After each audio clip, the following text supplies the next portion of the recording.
¿Cómo están? Muy buenos días, oyentes, amigos, señoras y señores. Les saludamos muy cordialmente en esta mañana de día domingo a través de nuestro programa Evo Pueblo, líder de los humildes. Como todos los fines de semana, estamos acá en cabina central de la radio Causacho-Incoca y a través de Teleestrellas y los medios de comunicación comunitarios y aliados en todo el país y fuera también de nuestro país. Hermano presidente, ¿cómo le va? Qué gusto tenerlo una vez más en otros estudios. Buen día. Muchas gracias, Ramiro. Como siempre, domingo a domingo, nuevamente saludar a toda la amable audiencia de este medio de comunicación tan importante para la población boliviana, pero también mediante este medio de comunicación saludo especial a la red de medios de comunicación que entra en cadena para conversar distintos temas concernientes a la semana. Gracias, presidente, como siempre. Presidente, ayer hemos comenzado una importante actividad de formación política y, entre comillas, un término que se forma con mucha contundencia y es un concepto fundamental de este encuentro, el encuentro de formación política antiimperialista de juventudes. Tenemos una gran cantidad de jóvenes de nuestra región del trópico. Escuchábamos la llegada de los hermanos de Potosí, llegaron de Tarija, vinieron desde Beni. Es decir, ha concitado la atención de muchos jóvenes, presidente. Cumpliendo con el mandato del 26 de diciembre del año pasado, como siempre, las 6 federaciones y otros sectores sociales, acompañados por nuestras autoridades locales y nacionales, vale a decir diputados, senadores del trópico, consejeros, alcaldes, pues hacemos una evaluación de la gestión que se va, pero también programar la gestión que se viene. Y uno de los temas importantes ha sido justamente crear una escuela de formación ideológica antiimperialista. Que yo sepa, es algo único en el país. Hay tantas formaciones, pero yo tuve una reunión con el Pacto de Unidad. En esta reunión del Pacto de Unidad decían, compañeras, compañeros, y cualquier formación, venga de donde venga, debe ser para ideologizar y fortalecer, potenciar al MAS y PCP. A mí me llamó la atención. No es posible que algunas ONGs, fundaciones, inclusive algunas, quién sabe, de nuestras autoridades, pues digan, no, vamos a despartidizar, vamos a despolitizar. ¿Es para qué sirve la formación? Otra cosa es preparar, por ejemplo, ya técnicos medios, técnicos superiores, son los institutos, por supuesto. Pero cualquier taller y formación es para fortalecer ideológicamente al movimiento campesino indígena originaria y especialmente al instrumento político. Impresionado por la presencia de expositores nacionales e internacionales. Ahí en la tarde, lindo debate, lindas preguntas, los jóvenes que participaban, estaban de Venezuela, estaban de Chile. Y lamento mucho que debe estar un guevarista de Argentina por temas de coronavirus, no estaba presente, pero una linda, no es discusión, intercambio, dudas que hay que aclarar a los jóvenes. Y más tarde estaba conversando con algunos jóvenes, con la directiva, porque ya cada federación tiene sus jóvenes en juventudes. Y en esta pequeña charla, pues están convencidos que es renovación con nueva generación. Aquí es padres e hijos, abuelos y nietos, todos juntos, unidos por nuestra querida Bolivia. Qué importante, presidente. También escuchamos y hemos transmitido a través de la radio todo lo que se ha desarrollado con la participación de los expositores. Presidente, el fortalecer nuestra democracia pasa también por fortalecer las relaciones sociales, relaciones humanas, pero particularmente el fortalecer nuestra organización de jóvenes en nuestro país, que han emprendido una nueva etapa después del golpe de Estado. Nuestros jóvenes se han dado cuenta en Bolivia, y fue un duro golpe esto del golpe de Estado, y hay un nacimiento de un pensamiento antiimperialista a nivel de los jóvenes impresionante, presidente. A ver, yo comento de verdad muy sincera. El 2019 en la campaña conversé con algunos jóvenes de Sacaba, capital de la provincia de Chapare, que habían dicho, otra vez para Evo, no pues, Carlos de Mesa, pero es gonista, de derecha de él, tampoco a Carlos de Mesa. Y finalmente, ¿qué hacemos? Estoy hablando de los jóvenes. Votaremos por Chinito, ¿no? Pero después del golpe, se dieron cuenta. Ellos me contaron, nos hemos equivocado. Para mí, el mejor seminario, el mejor taller de formación hacia el golpe de Estado. Los jóvenes saben cómo se vive con la derecha, cómo se vive con golpe de Estado, con un gobierno de dictadura finalmente, con tantas masacres. Entonces ellos reflexionan y dicen, no, sigue con el proceso. Se cooperan. Y ahora, con talleres como esto, formación, yo diría más que formación, reflexión. Yo siempre digo, tenemos la obligación de repasar la historia de Bolivia. De dónde venimos, el movimiento indígena, originaria y campesina. Refrescar la memoria de las luchas de sus padres. Solo estamos repasando eso. Y se dan cuenta, mira, tanta lucha. Una lucha por la patria. Pero algo excepcional en mi evaluación y mi interpretación. Siempre hemos combinado la lucha de reivindicación social, pero también una lucha por un cambio estructural. Un cambio estructural del Estado colonial. Ahí viene el Estado plurinacional. Entonces, esa combinación de las luchas es importante. Algunos sectores solamente luchan por salario, nada más. Algunos sectores luchan solamente por más escuela, más hospitales, nada más. Y aquí no. Especialmente el movimiento campesino. Y mi experiencia personal, es lucha, por supuesto, por una reivindicación social, más camino, más escuelas, hospitales, pero también para cambiar la parte política y la parte económica. Y la parte económica, ¿qué es? La nacionalización, que es cambio estructural, enfrentar a un gobierno del sistema capitalista, enfrentar el saqueo. Y en la parte social o en la parte política, la refundación, liberarnos de ese Estado colonial después de 180 años. Si nos damos cuenta, esa combinación, esa lucha, ha tenido resultados. Ahora, otra vez podemos afirmar cómo están los países tan cuidados, con bases militares de Estados Unidos, como en Perú, Colombia, incluso Chile, el país mimado por el imperio. Si no fuera la Asamblea Constituyente, si no fueran las elecciones en Perú, estarían como en Colombia estos dos países. Por supuesto, todos los países tendrían problemas, pequeños problemas, pero en nuestro país, si hay algunos problemas, solamente es por una reivindicación social, no por cambio estructural. Mientras en estos países, el pueblo se levanta para cambiar la situación política de su país. Chile está planteando Chile plurinacional. Imagínense, no estamos mintiendo, no nos estamos engañando, está ahí presente. Creo que eso es lo importante.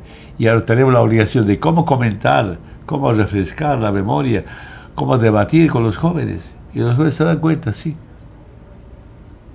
Primero, repito por segunda vez, acá somos una gran familia. Aquí estamos apostando no solamente por las nuevas generaciones, sino por esa patria soberana, independiente, para un pueblo digno. Esa lucha. Ahí resumimos, ¿no?, nuestra lucha. Y si bien hay algunas pequeñas delegaciones del interior del país, pero con los jóvenes del trupe interesante, bien por sindicato, por central, bien organizado, movilizado, en la noche haciendo deporte, interfederación de los jóvenes, bueno, ya era tarde, como ahora ha terminado, el pequeño campeonato de Lampo que van organizando. incluso con alguna fiesta tenía que ser, pero no ha sido suficiente. Es la primera experiencia de manera orgánica, sindical, social del trópico de Cochabamba. Estoy seguro que va a tener muchos resultados. Con toda seguridad, presidente, ha sido muy emocionante tener la participación de nuestros jóvenes, moverse de un lado para otro, la llegada de tantísimos de ellos y el interés que ponían además en las distintas exposiciones. Hoy vamos a tener todavía una segunda jornada de exposiciones. Presidente, este es el primer taller de formación política antiimperialista, es un primer encuentro, va a ser secuencial, y si esto lo proyectamos a nivel nacional en función de lo que decía, nuestras organizaciones a nivel nacional también requieren, se puede proyectar a nivel nacional. ¿Cómo estamos en el pensamiento en ese sentido? El plan que tenemos a ver después de que termine, quiero decir, bajo la invitación de Perú, los dirigentes del trópico tenemos que viajar, ¿no? Y en la tarde, a primera hora de la tarde terminar, y tenemos que viajar por tierra hasta el Perú. Entonces va a haber una evaluación de nuestro retorno. Si ven los jóvenes, los dirigentes del trópico, que tienen resultados, pues vamos a replicar por federación. Hoy especialmente a ver cómo ir a esta clase de talleres, 2 días, un día, con invitados especiales en todo el país. Gracias, presidente. Tema importante de apertura en esta mañana en el programa Evo Pueblo. Presidente, encuentros muy importantes se han dado a nivel nacional con las organizaciones sociales, nuestras organizaciones sociales, a los que usted ha participado. Han habido conclusiones también importantes, resoluciones muy importantes. Hablamos de nuestras confederaciones nacionales. Ayer hubo un encuentro nacional de los interculturales acá en el trópico también. Haciendo un poco un resumen y su asistencia, presidente, quizá de repente podríamos conocer cuál es la percepción y conclusiones que tenemos de estos encuentros, presidente. Hemos sido invitados por la Confederación de Bartolinas de Bolivia, CSUCB y la Confederación de Interculturales esta semana que se va. Lamento mucho que se ha cruzado entre las Bartolinas, las únicas de Bolivia. Bartolinas al departamento de Potosí, lamento mucho, no pudo participar, pero sí en la CSUCB, que la Federación del Trópico de Cochabamba es afiliado a la Confederación Sindical Única de Trabajadores Campesinos de Bolivia. Primero creo que participé como afiliado, convocado, pero también invitado como presidente del MAS-IPCP. Lindo el debate, aunque siempre hay algunos problemas orgánicos, ¿no? Eso es normal, es tarea de los dirigentes de la Confederación, el comité ejecutivo de la Federación, bajar, explicar, resolver temas orgánicos. En la parte resolutiva, resumiendo, a mí me ha sorprendido. Sorpresivamente han leído conclusiones y decía, el único movimiento político o partido político, decían ellos, la CSUCB es el MAS-IPCP, no hay otro más. ¿Qué significa eso? Los dirigentes de toda la Bolivia tenían que ser militantes del MAS-IPCP si no son dirigentes de la Confederación. Claro, tienen toda la razón, todo el derecho de afirmar y reafirmar de esta manera ante las nuevas generaciones. Somos los dirigentes de aquellos tiempos, hemos gestado el movimiento político mediante 3 organizaciones nacionales. CSUCB, Bartolinas, por entonces llamados colonizadores. Decidimos un ampliado nacional en 1994 en Etramasaba, de la Federación del Trópico. Dijimos, de este con ampliado nacional se pone fecha y hora o lugar del Congreso. Y dijimos va a ser marzo de 1925 en Santa Cruz. Se llamaba el primer Congreso de Tierra y Territorio. Entonces, si la CNSUTCB decide ampliar o ratifica, pues si hemos parido este momento político, pues los dirigentes y militantes de este momento político. Eso es en resumen. Presidenta, de lo que usted cuenta del nacimiento del MAS-IPSP en el año de 1995 en Santa Cruz, y efectivamente nuestros dirigentes de base cuando vienen también a los programas nos cuentan, y de Ibirgazamas recuerdan ellos y dicen que hasta en bicicleta se fueron hasta Santa Cruz para hacer nacer este movimiento político que hoy vemos que le da tanta solidez a nuestro país. Presidente, pero también en los ampliados se conocen el gran liderazgo y un término que usted maneja muy bien de manera continua y nos parece fundamental. Eso lo han ratificado no solamente los dirigentes, sino también una gente que viene del exterior para sostener que es importante el tema de la unidad en el liderazgo también del hermano Evo Morales. La Confederación Sindical Única del realizada del día jueves o viernes, la semana pasada, de esta semana que se va, a mí me ha sorprendido. Unidad en torno al hermano Evo Morales y sus argumentos. Evo es factor de unidad, resolución de la Confederación, por tanto, de las 9 federaciones departamentales y las regionales de Bolivia. Una gran sorpresa para mí. Por si acaso, ni comenté, ni insinuamos. Llegan a esas conclusiones. Por tanto, la CNSUTCB está unido, el movimiento campesino, pero también muy interesante conclusiones sobre el tema tierra. Los hermanos están totalmente informados sobre la administración de la tierra. Frente a la llamada desde Santa Cruz por autoridades locales que una comisión agraria departamental va a distribuir la tierra, eso es inconstitucional o anticonstitucional. ¿Quién nos une a los bolivianos? La administración de la tierra, recursos naturales y el servicio exterior. No es de competencia ni municipal ni departamental la administración de la tierra, eso es del gobierno nacional.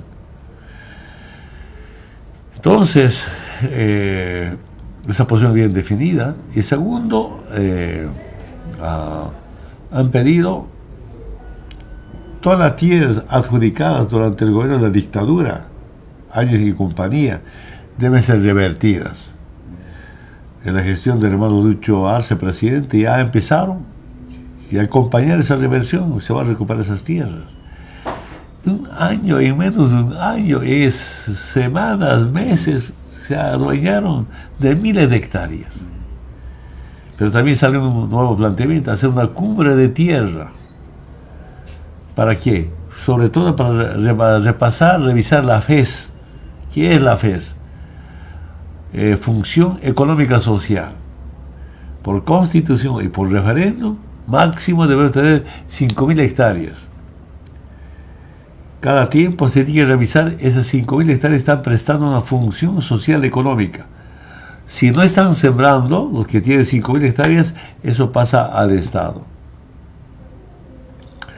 Entonces, algunos grupos, en vez de acaparar, yo siento que van a perder su tierra si no están produciendo.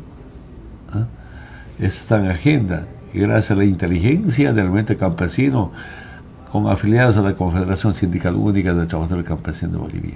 Saludamos, respeto esas decisiones en bien de nuestra querida Bolivia. No es posible, algunos acaparen, repito nuevamente, es constitucional ahora tener máximo 5.000 hectáreas y que después no esté produciendo. Solo te guardan para engorde y después venden, ¿no? Entonces, es una de las tareas o conclusiones de este Congreso de la Confederación Sindical Única. Estamos en el programa Evo Pueblo, líder de los humildes, en esta mañana, como siempre, en comentario de temáticas que hacen a nuestro país. Presidente, en el mes de julio, hace referencia usted en su cuenta de Twitter, valorizando... Perdón, sí, presidente, adelante, Sí, adelante. Ramiro, estás perdiendo la memoria. Sí, no conozco las conclusiones de la Confederación de Bartolinas, espero recabar, pero sí también participamos en el Congreso Orgánico de la Confederación Sindical de Interculturales de Bolivia. Empezó ayer, sábado o viernes, ayer tenía que terminar. Quisiéramos conocer las conclusiones, seguramente son importantes. Y cualquier congreso orgánico es para fortalecer a ese sector social. Cualquier congreso es sobre todo para unir, ¿no? Pero en ambos congresos, uno ampliado extraordinario, otro congreso orgánico, vi que hay mucha protesta contra las nuevas agresiones de la derecha boliviana. Y en sus intervenciones de inauguración escuché, por ejemplo, unidad para defender y cuidar al Lucho presidente, unidad para continuar con nuestra revolución democrática y cultural. Eso es tan natural, tan auténtico, estas decisiones que toman el movimiento campesino.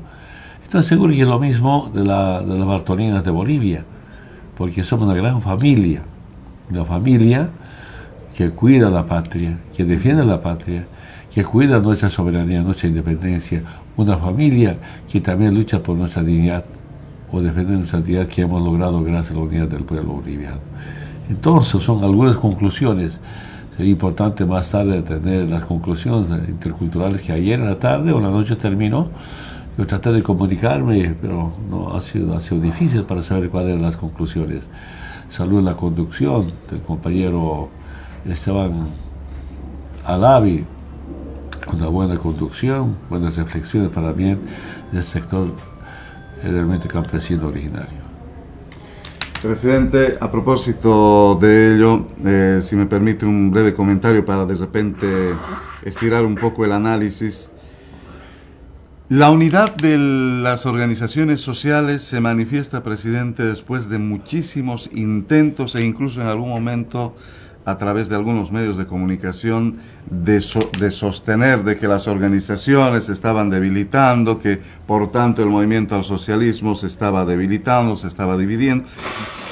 Pero no solo son comentarios e información, son ataques permanentes, presidente, de algunos sectores de la derecha principalmente, que pretenden lograr divisiones internas. Y esto es lo que se está manifestando en las organizaciones sociales, de decir, no hay ninguna división, al contrario, las organizaciones sociales están totalmente unidas y muy fortalecidas, presidente, la percepción sobre eso.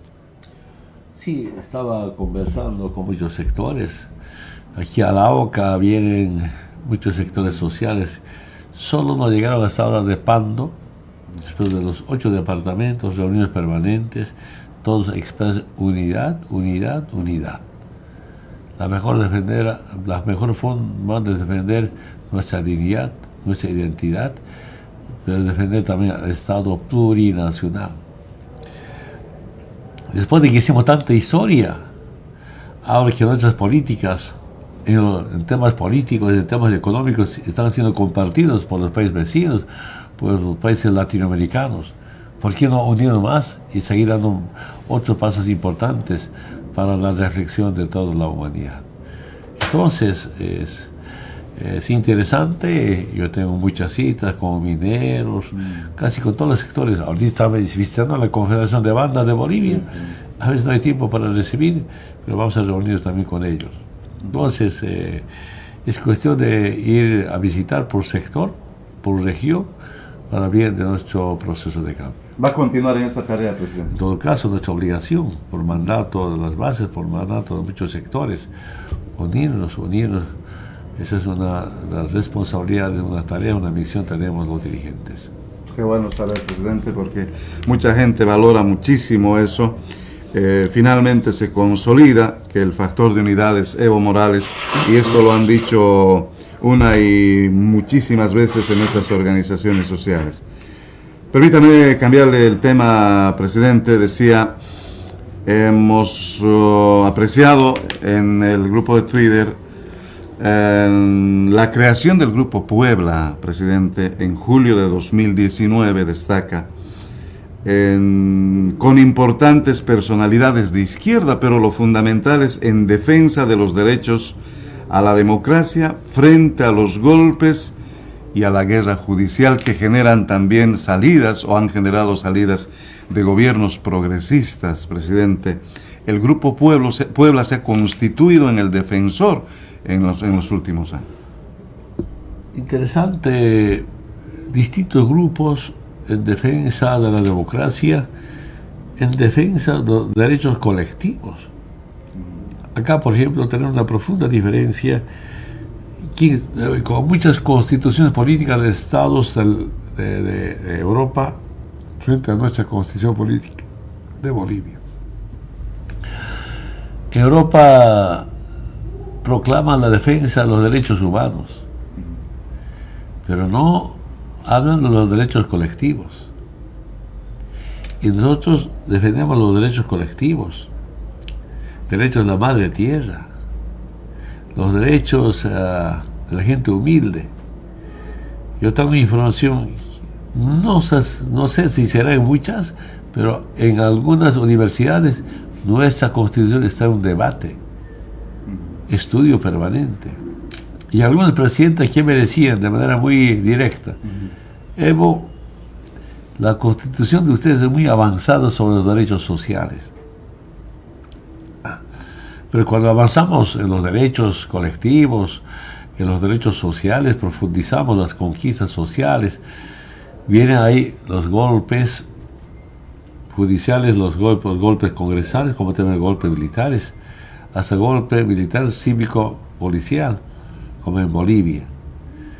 Entonces, frente a los golpes, se organizan esas autoridades, movimientos sociales llamados Grupo Puebla, no solamente para defender la democracia, sino sobre todo defender, yo diría, mediante la defensa de las democracias, defender los derechos colectivos.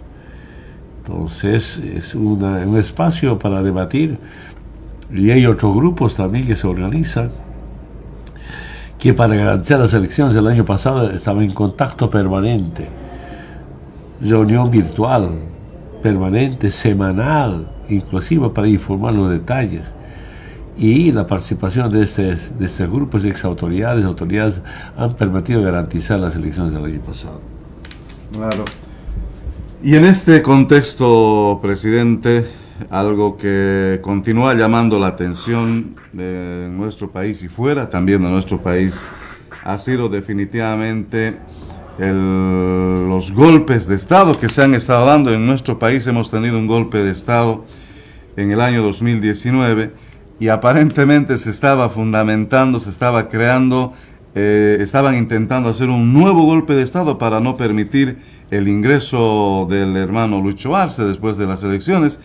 Y si me permite también, presidente, tenemos un video que refleja en el ámbito internacional esto que estaban preparando algunas ex autoridades de facto, del gobierno de facto y dictatorial de Yanine Áñez, y era precisamente su ministro de Defensa quien habría acudido a una instancia. Vamos a ver muy brevemente un video que se refleja en un medio internacional respecto de este segundo golpe que estaban planteando en este gobierno de facto y dictatorial. Vamos a ver. Parece que a algunos no les basta con dar un golpe de Estado, sino que le agarran tanto gusto a la práctica que no pasa ni un año y ya quieren dar otro. Algo así le sucedió al ministro de Defensa de Yanine Áñez, que en los días previos a la victoria electoral del actual presidente boliviano estuvo sopesando contratar mercenarios para impedir que Luis Arce tomara posesión de su cargo. Así lo revelan unas grabaciones que acaban de salir a la luz y que demuestran que la moda en América Latina de pagar a contratistas armados para que arreglen realidades políticas que disgustan al cliente, lejos de extinguirse, suma adeptos. ¿En qué consiste esta práctica? ¿Quién la ampara? ¿Y qué consecuencias puede tener? Se lo contamos en este video. Ahí les va.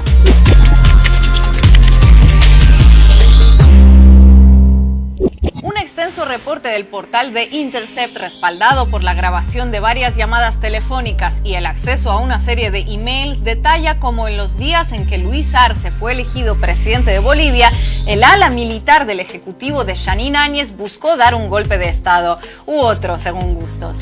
El centro de la investigación está en una larga conversación telefónica entre el entonces ministro de Defensa, Luis Fernando López, y un contratista estadounidense llamado Joe Pereira. También interviene como traductor un sujeto apodado Cyber Rambo. Ojo, solo por si acaso, si todo esto les parece sacado de una peli barata de acción, no nos culpen a nosotros ni a The Intercept, sino a los involucrados en la trama. Aclarado esto, prosigamos. En los 15 minutos que dura la llamada principal, el por entonces ministro y el contratista hablan con lujo de detalles del número de efectivos paramilitares que serían traídos desde el exterior para participar en la asonada, del tipo de contrato que se firmaría entre las partes y la logística sobre el traslado de los mercenarios. I can get up to 10,000 men with no problem. I don't think we need 10,000. Es un gran dato. All special forces.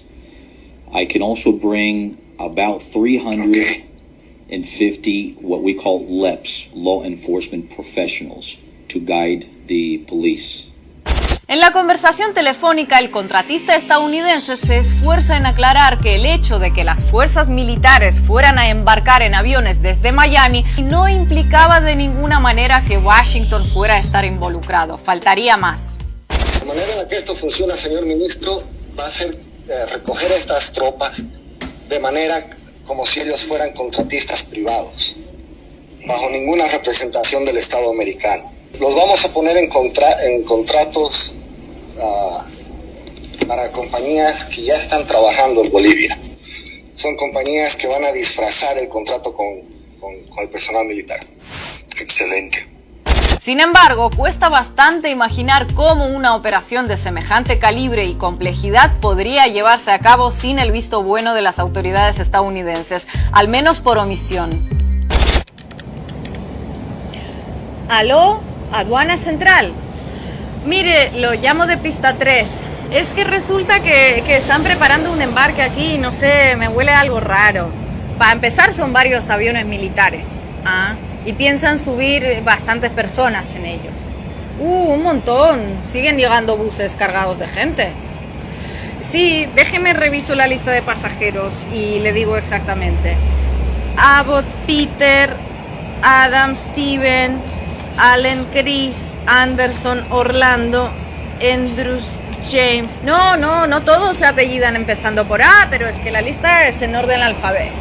Bueno, pero no se enoje, no leo más si no quiere. Y casi me olvido, en bodega están cargando armas. Sí, de todo, hemos visto fusiles, cajas de munición, granadas, un lanzallamas. Sí, yo también hace rato que no veía ninguno. ¿Que a dónde van los aviones? No le dije, a Bolivia. ¿A luz verde entonces? Vale, no volveré a molestar por cosas menores. Entendido. El entonces titular de Defensa defendía la ejecución de su plan porque, a su criterio, al llegar al poder, Luis Arce supuestamente eliminaría las Fuerzas Armadas para sustituirlas por milicias cubanas y venezolanas. Un supuesto que se escucha en sectores opositores de Bolivia desde tiempos del primer gobierno de Evo Morales y que, por supuesto, nunca pasa de mero supuesto. En las llamadas, López afirma a sus interlocutores que entre el 95 y 98% de los oficiales estaban con él, excepto una minoría que se posicionaría con el caballo ganador porque ganó las elecciones. Vaya, qué grupito minoritario tan excéntrico, aceptar que el nuevo presidente era Luis Arce solo porque se impuso en la votación con más del 55%. Como bien saben, el levantamiento finalmente nunca tuvo lugar y el jefe de Estado electo asumió su cargo sin mayores inconvenientes, pocos días después de estas llamadas.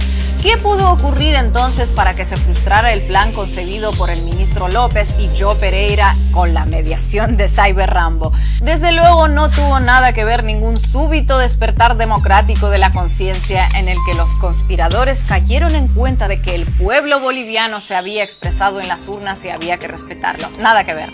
El detonante de que nada detonara fueron los desacuerdos de Luis Fernando López con el ministro de Gobierno Arturo Murillo, que controlaba la policía, sobre el rol que debía jugar esta en la zonada. También pudo pesar el miedo a quedar aislados, incluso en el caso de que triunfara el plan, porque si algunos se dejaron convencer de que en 2019 no hubo golpe, sino nada más que una sugerencia de las Fuerzas Armadas a Evo Morales para que dimitiera, imaginarán cómo un plan con 10.000 mercenarios armados llegados en aviones iba a resultar bastante difícil de presentar como una nueva sugerencia, pero esta vez a Arce. Sea como sea, ese fracaso o miedo al fracaso a la hora de concretar un acuerdo no impidió que López y Murillo huyeran juntos hacia Brasil pocos días antes de la asunción de Arce. Por lo que se sabe, López sigue en Brasil. Murillo, en cambio, siguió viaje a Estados Unidos, donde pensó que estaría más a salvo de las autoridades bolivianas. Y la estrategia le salió bien, pero solo a medias, porque las autoridades estadounidenses lo arrestaron por un escándalo de sobornos y lavado de dinero cuando importó gases lacrimógenos a Bolivia mientras era ministro de Áñez. Las vueltas que da la vida. Antes de terminar, 2 apuntes sobre las conclusiones que pueden extraerse de estas revelaciones. 1, y yo sé que con esto siempre nos ganamos todo tipo de epítetos mezclados con invitaciones a visitar Bolivia en un tono muy poco hospitalario, pero ¿qué podemos hacerle? Esta trama revelada vuelve a poner en entredicho que la llegada al poder de Jeanine Áñez en noviembre de 2019 fuera algo remotamente similar a una sucesión constitucional. No ya porque aquel famoso informe de la OEA tuviera menos rigor académico que un compilado de chistes de Jaimito, o porque la amplia victoria de Arce enterrara el discurso del pueblo boliviano cansado de la dictadura del MAS, temas que abordamos extensamente en pasados videos. Es que ahora, además, para proseguir por la senda argumentativa del no hubo golpe, resulta que hay que admitir como perfectamente compatibles 2 hechos mutuamente excluyentes: que el grupo de demócratas convencidos que accedieron al gobierno por puro amor a la Constitución y las leyes es el mismo que cuando 12 meses después tuvo que entregar el poder se puso a llamar frenéticamente a la línea caliente del 0800 mercenarios. Admitan que es mucho pedir.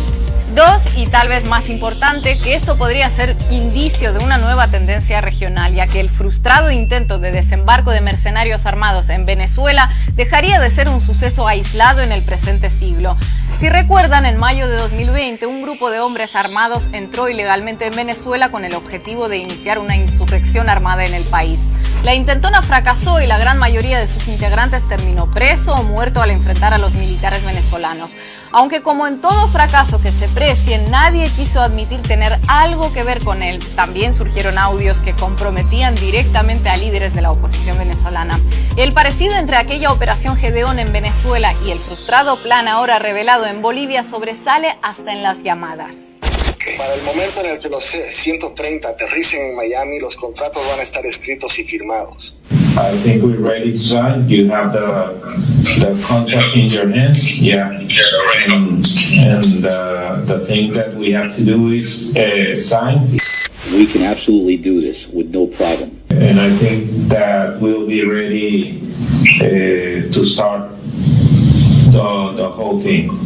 Es lo que va a permitir que realmente Bolivia se levante nuevamente y no permita el gobierno de Arce. Esa es la realidad. We will do the right thing for our country, and we are in a very hard humanitarian crisis, and we have to resolve this situation. Ya saben que en Ahí Les Va en ocasiones abordamos los temas noticiosos en tono sarcástico, pero no porque nos parezca que sean asunto de broma o no deban tomarse en serio. Y este caso no es la excepción, porque el hecho de que hasta ahora estas intentonas de contratar mercenarios para cambiar situaciones políticas en América Latina hayan llegado a poco o nada no es motivo para quitarles importancia, al contrario. De hecho, muchos de quienes las desdeñan como delirios a cargo de individuos que actuaban por su cuenta serían de los primeros en anotarse para la foto si los delirios de lobos solitarios se hubieran hecho realidad. Y el hecho de que de momento estas aventuras hayan fracasado estrepitosamente no las hace menos peligrosas, sobre todo si tenemos en cuenta que por lo visto para algunos siguen siendo muy tentadoras. Ahí está esa nota, ese reportaje que nos presenta RT y nos muestra cómo a partir de Bolivia se gestan también golpes militares en América Latina, presidente. Quienes rechazan, afirman que no hubo golpe, es la mentira de la historia. Nacional e internacionalmente se sabe que hubo golpe. Y ahora nos informan que llegan armamentos de Ecuador, de Argentina. Está impresionante. Que no sabíamos por entonces, pero ahora ya nos informamos que hubo eso, ¿no? Y esta investigación en Argentina, ex autoridad ya con imputación además de eso. Pero la derecha boliviana sigue diciendo que hubo fraude. Fraude es la mentira del siglo. Estoy convencido. El único fraude ha sido el de la OEA. ¿Qué más fraude? Si hablamos de fraude, hablemos de verdad. El de OEA ha sido un fraude. Engaño no solamente a Bolivia, sino a todo el mundo. Ahora también se sabe eso. Lo más interesante es comentar, después del golpe de Estado del 2019, intentaban otro golpe de Estado. No sé si tienes algún comentario. Están las investigaciones. Yo dije desde Argentina, el año pasado, denuncié mediante Twitter. Debemos reconocer, hay militares patriotas que me daban información en detalle de lo que estaba pasando en Bolivia. En efecto, presidente, lo que en verdad llama la atención es que pareciera que el imperio, la derecha, en concomitancia con algunos sectores, no permiten o no quieren permitir que gobiernos progresistas continúen mejorando a nuestros países. El caso no es el único de Bolivia, donde nos han hecho un golpe de Estado en concomitancia con varios grupos, pero también hay otros países que han sufrido similares situaciones, ¿no es cierto? Hablemos de Lula, donde mediante juicios finalmente han logrado meterlos incluso en la cárcel.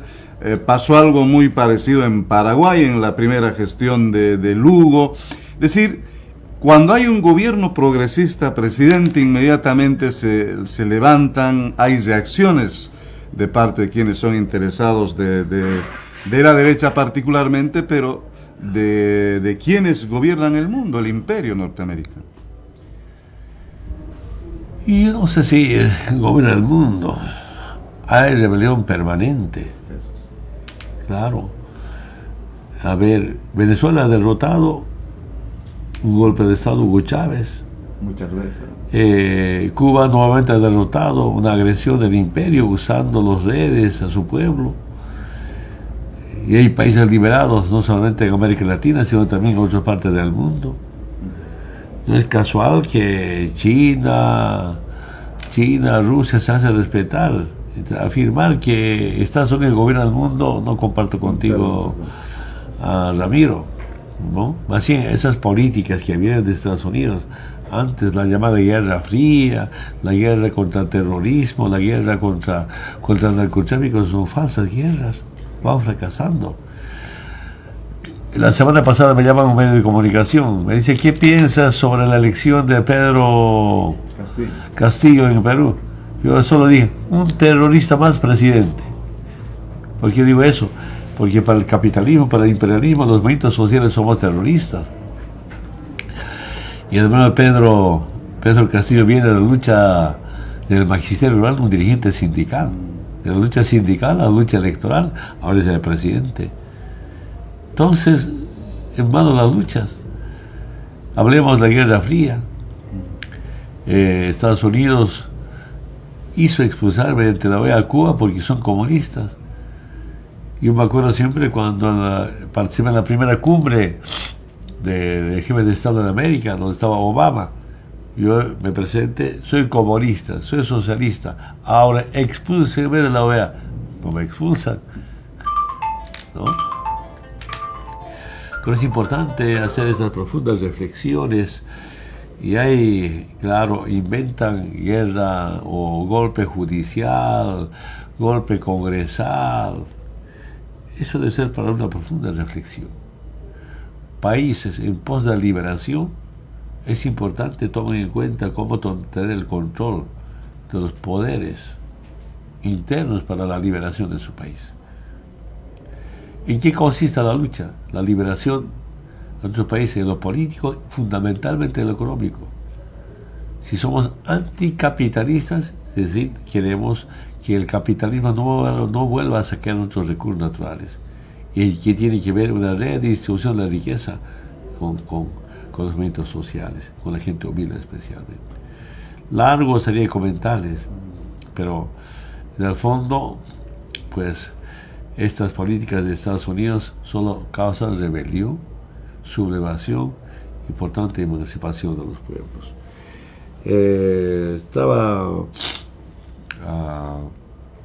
Pero lo más importante de este informe de una agencia internacional es que estaban preparando mercenarios para meter a Bolivia. Es algo imperdonable. Esperamos que asambleístas, algunas autoridades, Ministerio de Justicia, estén con los procesos ante la justicia boliviana. Ahí están las pruebas. ¿Cómo pensar meter mercenarios? ¿Era para acabar con la vida de Lucho? ¿Era otra vez con seguridad acabar con la democracia? Después de que Lucho ganó, después de que ganamos las elecciones con más del 55%, el ex comandante, el jefe de las Fuerzas Armadas, General Orellana, informa nuevamente, intentó cohesionar con chantajes y amenazas a los generales y almirantes de las Fuerzas Armadas. Una de las amenazas o chantaje era, por ejemplo, si Lucho es presidente y el MAS es gobierno, no va a haber servicio militar obligatorio. Nunca, ni en congresos de los movimientos sociales, ni en el Congreso del MAS y PSP, hablamos sobre el comportamiento del servicio militar obligatorio. Segundo, dijeron, si el Lucho es presidente, nos va a rebajar su jubilación del 100% al 70%. Otra vez está insinuando eso el jefe general, pero tampoco se ha debatido. Y finalmente, no decía venezolanos ni cubanos, sino el MAS va a sustituir a las Fuerzas Armadas con milicias originarias, comunitarias. Fracasó esa reunión. Igualmente, chantajeando a los coroneles que están en carrera de ascenso. Y tenía un plan de trasladar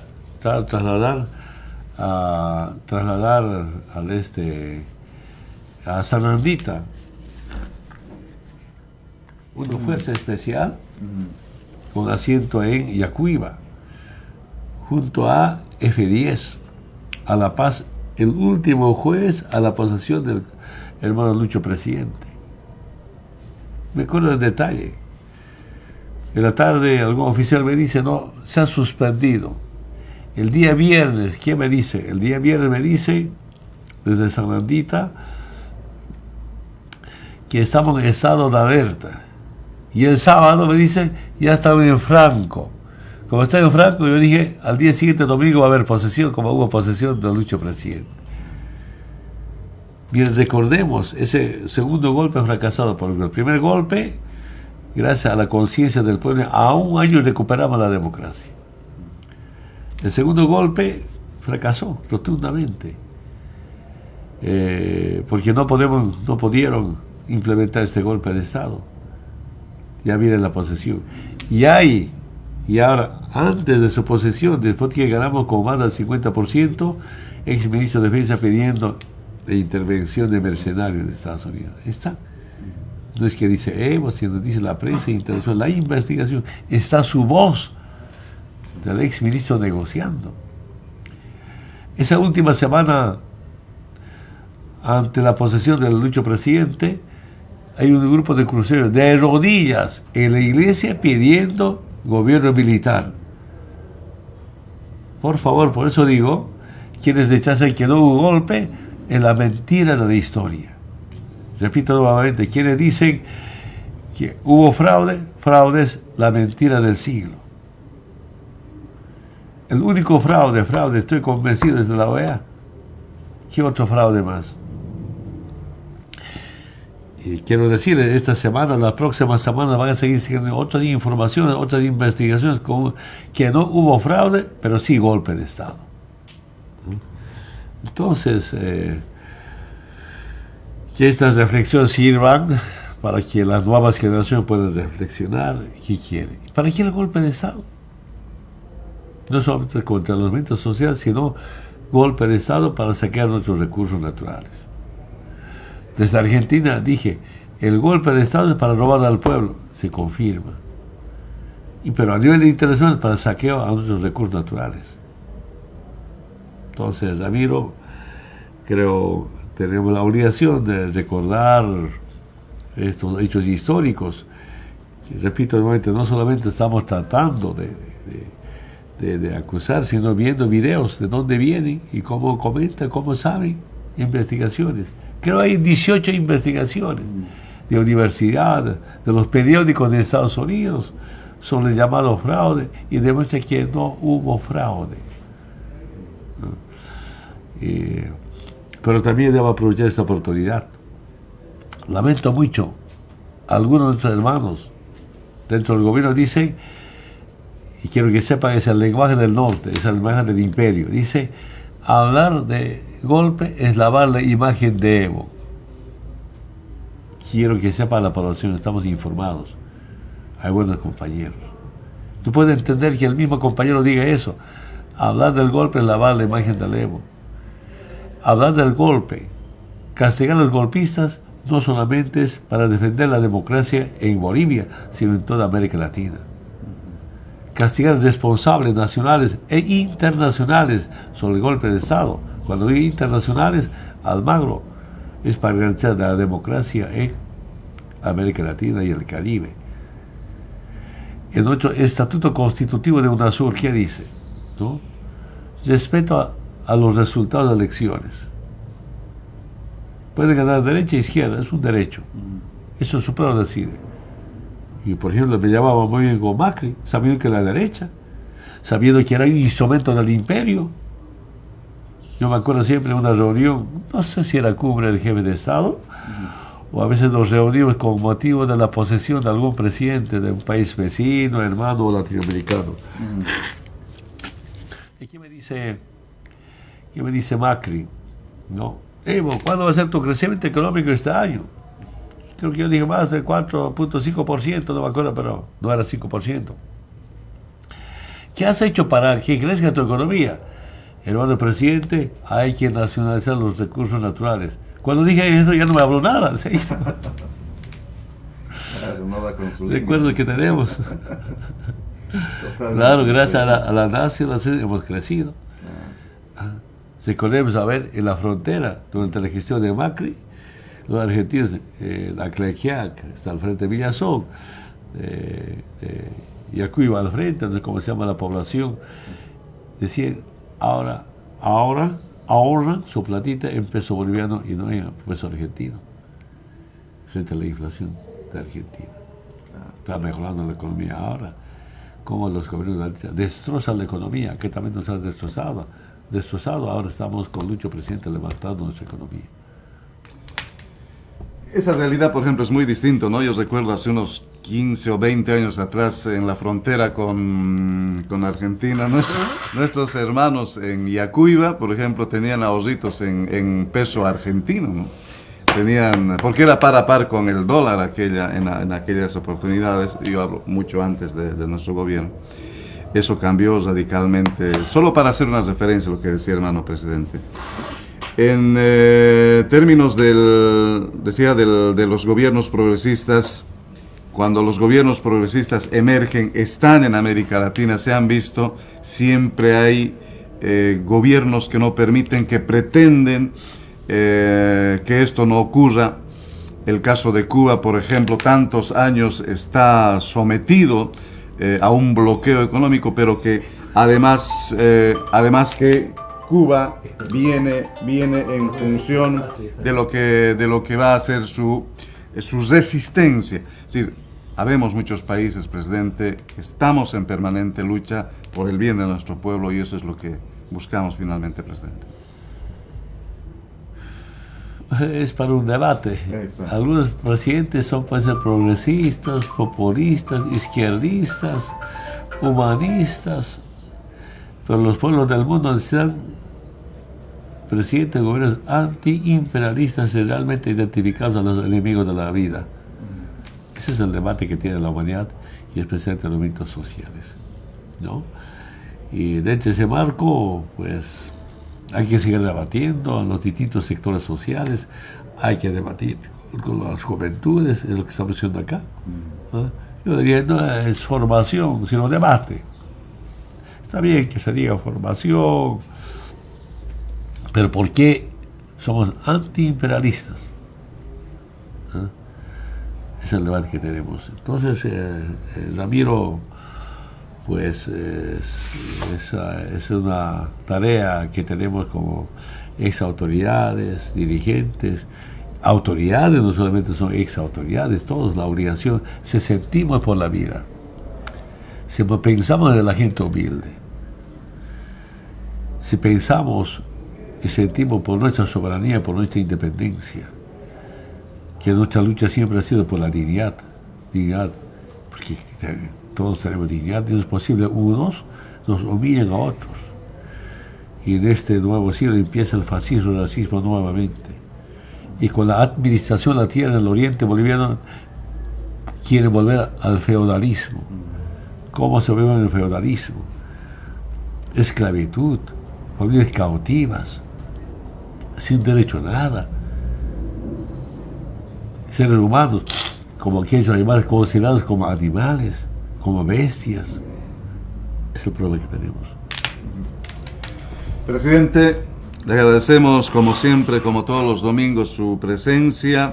Tenemos inmediatamente ya otras presentaciones en este encuentro de juventudes, presidente, y es importante también hacer seguimiento a todo lo que viene aconteciendo, hermano presidente. No, estoy sorprendido con los jóvenes del trópico. Impresionante. Esta noche vi ahí unas chicos haciendo pillos. Más le toca. ¿Has visto? Casi se han amanecido. Habrán hecho filmaciones para el recuerdo, ¿no? Sí. Lindo. Igual que sus mamás, acelerado. ¿Cuántos? Sí, 10, 15, 20, 50 pillos consultándome. No, tampoco 50 pillos. Eso es muy tan natural. Seguramente venga de niña, de bebas, bebecitos. Venga, su mamá ahora llegó a asumir su responsabilidad. Es como ensayo, ¿no? Muy contento. Las chicos se organizan, movilizados. Algunos problemas precoces de alimentación. Son como 1000 jóvenes que están participando. No siempre es fácil atender. Si hay algún problema que nos disculpen, pero también es importante un sacrificio, esfuerzo para el bien de cada uno, pero fundamentalmente para el bien de nuestro pueblo boliviano. Muchas gracias. Hasta el próximo domingo. Muchas gracias, presidente. Muchísimas gracias a ustedes que nos han seguido en el programa Evo Pueblo, líder de los humildes. Hasta el próximo domingo. Hasta este momento, Radio Causachuncoca presentó Gracias, hasta el próximo Evo Pueblo, líder de los humildes. Por la radio cuna de la revolución democrática y cultural. Y un saludo a la amable audiencia de Causachuncoca desde Argentina.